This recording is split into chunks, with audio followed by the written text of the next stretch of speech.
Brian, I don't often spend time focusing on the national weather in this forecast because I want to make sure we're aware of what's going on here at home. But tonight is unique because we're just in the middle of this concern. Let me show you what's going on in that part of the country. Look at all the bright yellows and oranges showing up there down in the southeast. If we leave behind those thunderstorms and put this into where the National Weather Service has issued tornado watches or warnings, you see the red boxes on your screen? That's where we've got tornado warnings stretching across southern Mississippi, southern Alabama. And if we watch this in the futurecast, those storms are going to continue to just kind of march their way across Alabama, Georgia, and then South Carolina through the duration of tonight and tomorrow morning. So the pictures we just saw, unfortunately, we may be seeing more of those tomorrow on the news. All right, let's come back home. Total different story. We've really quieted down. We've cleared out most of the clouds, in fact, and the daytime highs are coming in pretty much right on the mark for average for us this time of year. The warm-up's going to become the headline for us by the end of the 7-day forecast. We're going to be anywhere from 15 to 20 degrees warmer than these numbers here by the time we get to this next coming weekend. That's when the warm-up's really going to go into full force. I'll show you that in the 7-day in a second. Before I get there, let's talk about Monday.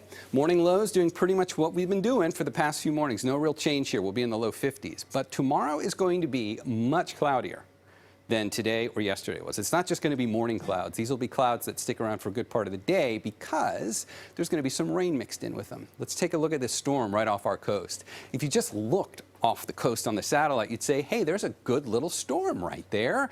This is why we've been talking about the small chance for rain. If we switch from satellite and put it into the futurecast, look, there's a good band of green sitting out there, but it's pretty much all going to fall apart as it comes on shore. So this is the futurecast for tomorrow morning. And I'm going to stop this by the time we get into the 9 o'clock hour. We could see some light rain moving across the South Bay at this point. This is why I said San Jose would be one of the more likely places to see it. But it's not only San Jose.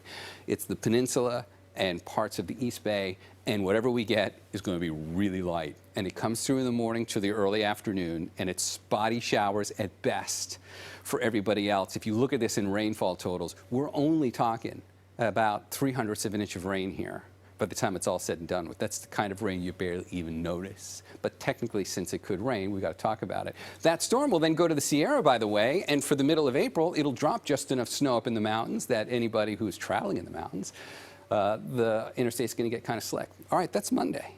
Here's the forecast taking us past the 7-day. See how that says 6 to 10 days? So this picks up where the 7-day leaves off and takes us out a couple of days past it. The deeper the shade of red on here, the higher the degree of confidence temperatures are going to be above average.